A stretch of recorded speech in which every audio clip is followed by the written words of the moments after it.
네, 마지막으로 개혁신당으로 가겠습니다. 당 총괄선거대책위원장을 맡고 있는 천하람 후보 전화 연결하겠습니다. 나와 계시죠? 네, 안녕하세요. 네. 개혁신당의 비례대표 2번 후보 천하람입니다. 개혁신당 후보들도 오늘 어떻게 일제히 사전투표합니까? 저희는 국민의힘과 다르게 부정선거 음모론자들이 모인 곳이 아니잖아요. 그래서 네. 딱히 저희는 일제히 해야 된다 이런 건 없고요. 아마 많이들 하시긴 할 겁니다. 아, 그래요? 우리 후보님은 어떻게 하실 계획이세요? 네, 저도 저희 이주영 총괄선대위원장이랑 함께 허은하 의원 지역구인 영등포 갑에서 사전투표 조금 이따 9시에 할 생각입니다. 네, 알겠습니다. 지금 개혁신당이 진짜 가장 크게 내세우고 있는 공약이라고 하면 뭐가 있을까요? 저희는 정말 많은 공약들을 발표했습니다만은 가장 많이 좀 알아주셨으면 좋겠는데 네. 요즘 너무 이렇게 치고받고 싸우는 게 핫해서 네. 주목을 많이 못 받은 것 중에 국민연금 개혁 공약입니다. 음.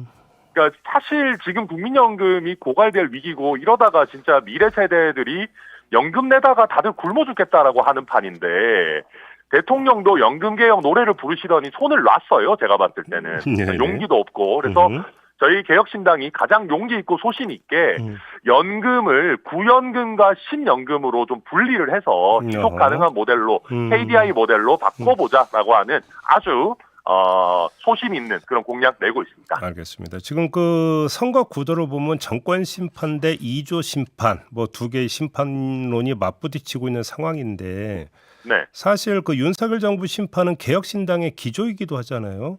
그럼요. 그런데 왜 그 지지율이 수직 상승을 하지 않을까 이런 궁금증을 가지시는 분들에게는 어떤 대답을 주시겠습니까?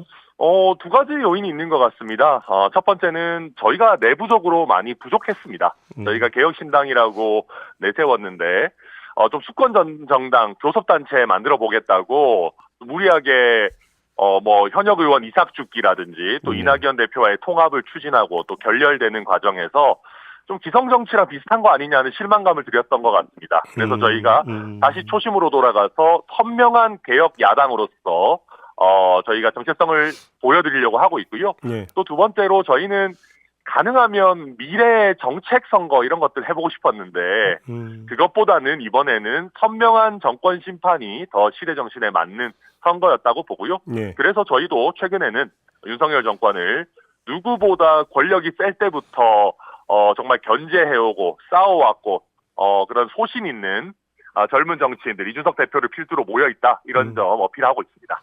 개혁신당 같은 경우는 상대적으로 또 이제 그 젊은 층에 대한 어필을 의욕적으로 하려고 노력했던 정당이다 이런 이야기들이 있었는데 오히려 지금 나타나는 현상을 보면 2030 부동층이 상당히 많다라는 분석도 있거든요. 이 점은 어떻게 받아들이십니까? 네, 그 점이 사실 저희 입장에서 뼈아픈 부분입니다. 저희가 조금 더 그 기성정치와는 다른 선명한 개혁적인 면모를 보여드렸어야 되는데 그런 부분이 좀 아쉽다 보니까 2030에서 아직까지 개혁신당에 대해서 100% 지지를 해주시는 것 같지는 않습니다. 다만 제가 아까도 말씀드렸듯이 미래 세대의 아젠다를 다루는 거의 유일한 정당입니다. 정말 국민연금 개혁이라든지 앞으로의 교육이라든지 여러 가지 지방 소멸과 저출산의 문제를 적극적으로 다루는 거의 유일한 소신 있는 젊은 정당이거든요. 네. 그렇기 때문에 지금 아직까지 마음을 못 정하신 2030 세대도 투표장에서는 저희 개혁신당 많이 선택해 주실 거라 믿고 있습니다. 어제 대구 가셨죠? 네, 그제 다녀왔습니다. 어제는 네. 강원도 다녀왔고. 예. 그 이른바 천하용인 시절에 네. 천하용인이 대구에 상당히 공을 많이 들이지 않았습니까? 네. 근데 어떻게 이제 대구에 가서 이제 민심을 체감해 보셨을 것 같은데 어떻던가요? 사실 이번에 저희가 대구에서 어마어마한 태풍을 일으키기는 쉽지는 않아 보입니다. 네. 그렇지만은 대구 민심 같은 경우는 대구에서도 윤석열 정권 심판론이 생각보다 강하게 있거든요.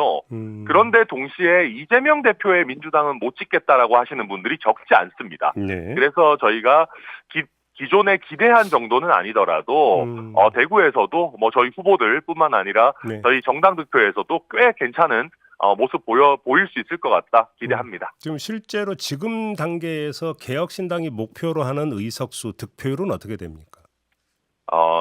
일단 저희는 지역구 당선자를 꼭 좀 냈으면 좋겠습니다. 복수였으면 너무 좋겠고요. 그리고 네. 무엇보다도 예. 이준석 대표가 지금 당선 가능성이 상당히 높기 때문에 저희 지역구에서 낭보를 들려줄 거라고 믿고 있고 기대하고 있습니다. 그리고 뭐 비례대표 득표와 관련해서는 다다익선이죠. 그리고 저희가 초반에 너무 까불었어요. 뭐 무슨 교섭단체 할 거다 이렇게 했기 때문에 지금은 겸허하게 국민의 선택을 기다리려고 합니다. 그래요. 그러니까 이제 그 목표 득표율은 그래도 말씀을 안 해주시네. 네. 뭐 저는 그냥 개인적으로는 예. 같이 천하용인했던 이기인 의원 비례 6번인데요. 네. 같이 좀 활동할 수 있었으면 좋겠다 기대하고 있습니다. 예. 알겠습니다. 그 어제 윤석열 대통령이 이제 박단 전공협의 비대위원장과 만났잖아요. 이 네. 만남은 어떻게 평가하세요? 뭐 의미가 없죠. 그리고 뭐 그 전공의 협의회 회장님도 나와가지고 네. 뭐 한국 미래 의료 뭐 죽었다 이런 얘기 하시지 않았나요? 그리고 의견을 들을 거면 2,000명 지르기 전에 들었어야죠. 이제 와서 그게 무슨 의미가 있겠습니까? 그래요. 자, 총선 이후에 개혁신당의 좌표가 어떻게 될지를 궁금해하는 분들도 좀 많은 것 같던데요.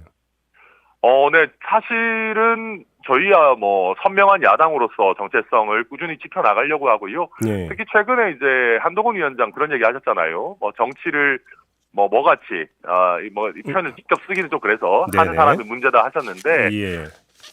저도 말씀드렸어요. 정치를 가장 뭐같이 하는 사람이 윤석열 대통령과 김건희 여사다. 예.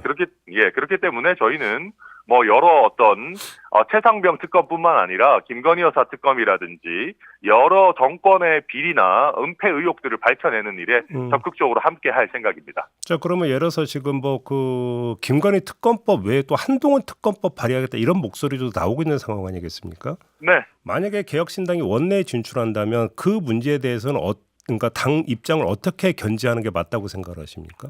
뭐 제가 선거대책위원장이고 총선 이후에 뭐 제 위치가 어떻게 될지는 알 수는 없지만 네. 저는 개인적으로는 국민적인 의혹이 있는 사항에서 특히 지금 여권 관계자들에 대한 수사가 충분하지 않다라는 국민적 공감대가 있다면은 저는 특검 사용에 소극적일 필요는 없을 거다 이렇게 개인적인 의견 갖고 있습니다. 그래요. 지금 그 최상병 특검 같은 경우는 지금 이제 4월 3일로 이제 그 패스트트랙 일정 끝났고 언제라도 처리할 수 있는 거 아니겠습니까? 네, 아마 통과될 걸로 예상합니다. 이게 그 총선 끝나자마자 바로 처리가 돼야 된다라는 입장이실까요? 당연합니다. 저희는 그 누구보다도 최상병 사건 은폐돼서는 안 되고 박정훈 대령과 끝까지 함께 하겠다라고 하고 있는 그런 정당입니다. 그러면 이거는 뭐 그 올해 뭐 시간 들이면서 뜸들일 이유가 전혀 없다. 바로 처리하면 된다 이런 입장이신 거고. 네, 그렇습니다. 알겠습니다. 자, 지금 그 유승민 전 의원의 지원 유세를 요청하는 분들, 그러니까 그 국민의힘 후보들이 많다라는 이런 지금 보도가 있었거든요. 네. 자, 이 장면에 그러니까 숨겨 있는 숨은 그림이라고 할까요? 이건 뭐라고 보십니까?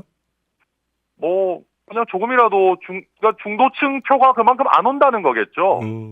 거의 국민의힘에서요 유승민 대표를 불가촉 천민 취급을 하던 게 엊그제거든요. 네. 근데 이제 와가지고 표 떨어지니까 중도층 표 받아보겠다고 하시는 건데 이런 게 저는 더 비겁하고 비굴한 거라고 봅니다. 그리고 이게 정말 중도층 표심이 안 붙고 있다는 상징적인 장면이거든요. 그래서 그러니까 저는 국민의힘 후보들 그냥 심판 받으시라.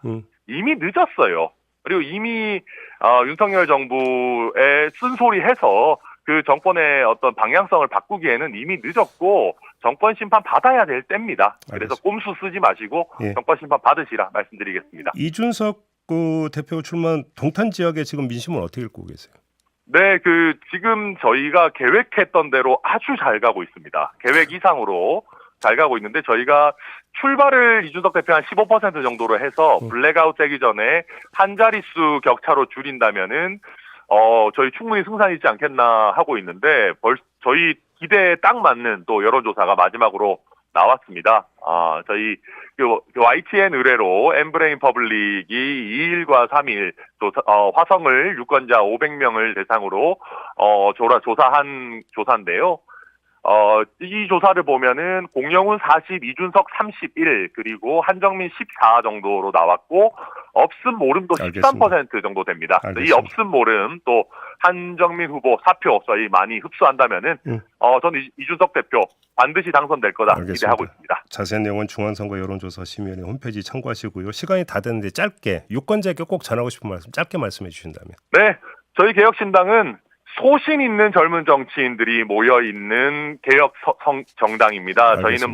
저희는 장예찬 같은 젊음 아니고 소신 네, 있는 젊음이니까 알겠습니다. 많은 선택 부탁드립니다. 고맙습니다. 네. 네, 개혁신당의 천하람 후보였습니다.